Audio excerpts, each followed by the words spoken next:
Did you know that in Re:Zero, Subaru was able to defeat Orsted? After him and Rudius revealed to Orsted that they knew the Man God, and Subaru confirmed that Orsted had the magic item he needed. Orsted instantly unalived them. However, despite being in a new world, Subaru's return by death still worked, and he woke up before he would initially meet Rudius. To prevent them being unalived again, Subaru would recruit an Emperor of the North God style, Albert, to help them unalive Orsted. Subaru would then meet Rudius again, and this time they set out to battle Orsted. However, despite having Albert with them, they were unable to defeat Orsted, and he unalived them all. Subaru would go through several loops and try various different things, like getting dragons to attack him, attacking from different distances, and more, but nothing worked. After trying everything, Subaru decided to just ask Orsted nicely for it. They told Orsted it was a magic item Subaru's mom dropped in the Asura Kingdom, and there was a rumor around the Adventurers Guild that Orsted had it, and they would be extremely grateful to get it back. To their surprise, Orsted actually gave them the magic item, and Rudius would help Subaru use it to send him back to his world.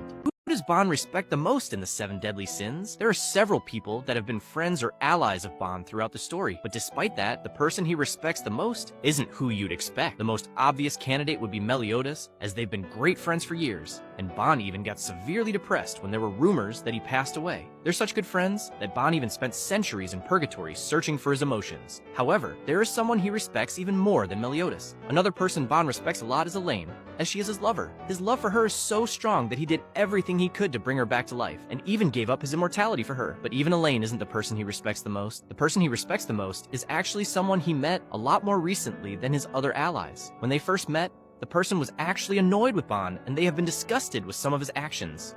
Despite this, the two of them are great companions and are willing to support each other whenever one of them is in need. Bond respects this person so much that he even calls him master.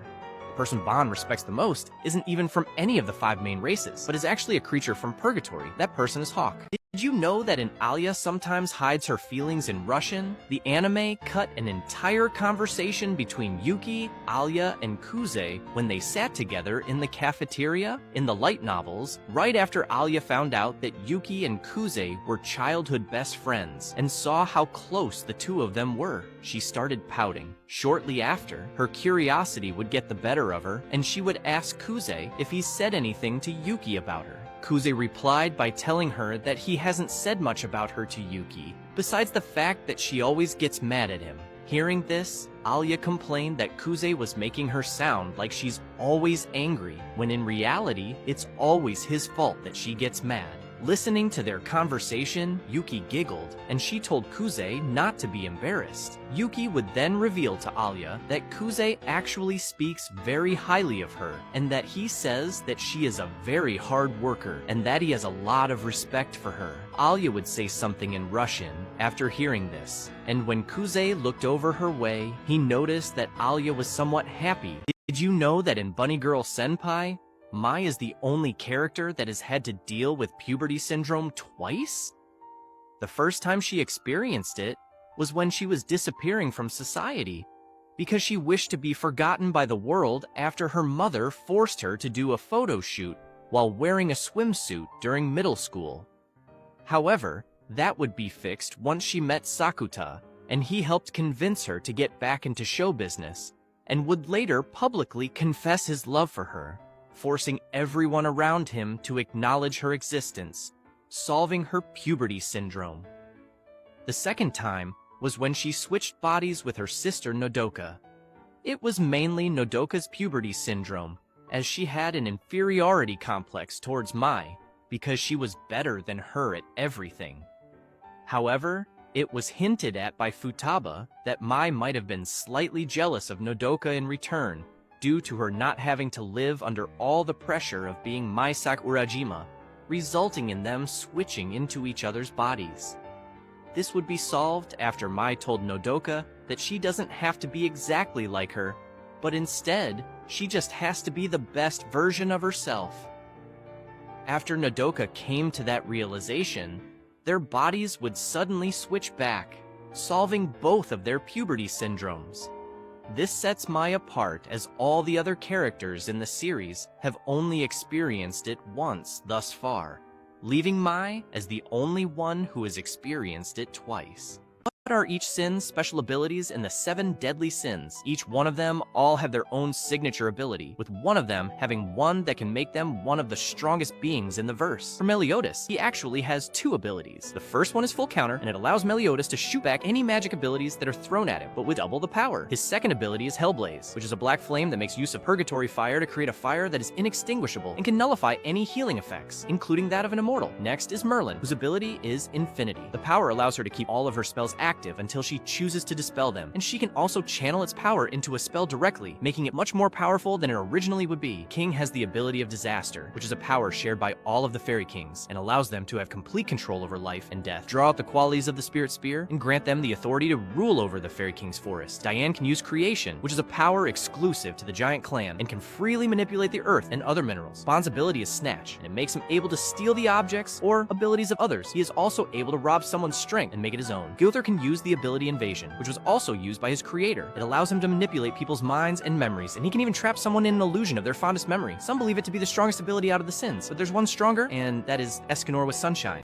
Did you know that in Seraph of the End, you didn't form his contract with Asuromaru the correct way? Even though he ends up succeeding in creating a contract with his demon, he actually didn't do it the right way, mainly because of his values. We've seen many times now that Yu is willing to do anything to protect his allies, and mainly those he calls family. And while I do think that he overuses the term family, and manga readers can definitely agree with me on that, it shows that he doesn't want anyone he cares about or anyone who's helping him to get hurt. And that includes Asuromaru, as Asuromaru is his only source of power that he can control that can help him protect Mika and the rest of his family. And ever since their first meeting, they've basically been allies. In fact, Yu even thinks forming a contract with a demon is basically asking them to be your friend, which is why when Yu was learning demon possession and how to become even closer with Asuromaru while avoiding being possessed, he didn't fight him even when Asuromaru wanted to, and instead offered to be each other's friends. But as it turns out, that actually isn't normal, and most people actually fight their demons to weaken their heart and gain control over them that way.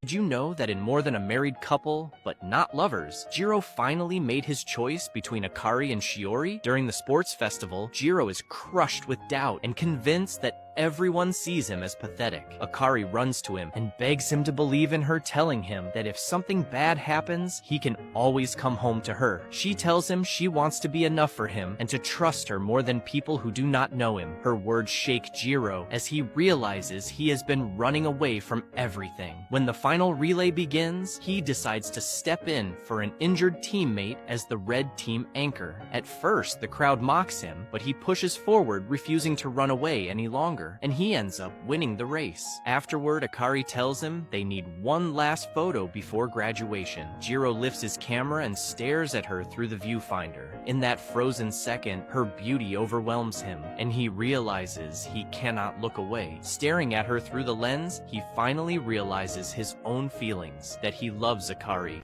Did you know that in More Than a Married Couple, but Not Lovers, Jiro has a hidden talent that ended up saving his class from embarrassment? With summer coming to an end, the school sports festival was starting. Akari was very excited for the festival, as she was planning on joining the cheer squad, unlike Jiro, who was upset to even be a photographer for the event. When the day of the festival came, Akari had told him that he needed to take pictures of the cheer routine. However, when he was taking pictures of the routine, he noticed that one of the girls seemed to be injured. That girl happened to be Shiori's best friend, Mei, and also the anchor for the relay race team, which was the most important event at the school. When Jiro found out about this and confronted her, Minami overheard their conversation and jumped in, saying that he had also noticed her injury and made her sit out of the event, leaving their team one member short. That's when Mei remembered Shiori telling her that Jiro was actually a really good runner in elementary school, and that he used to run track back then. That's when she asked Jiro if he could take her place in the relay race. Despite initially not wanting to, Jiro decided he would be the anchor for the relay race, and when it was his turn to run, he shocked everyone with his speed, and with Akari, Shiori, and the rest of his friends cheering him on in the background, Jiro won the relay race for his class. Did you know why Kuze wasn't invited to Alya's birthday party and Alya sometimes hides her feelings in Russian? They were friends long before Alya turned 15, and even though being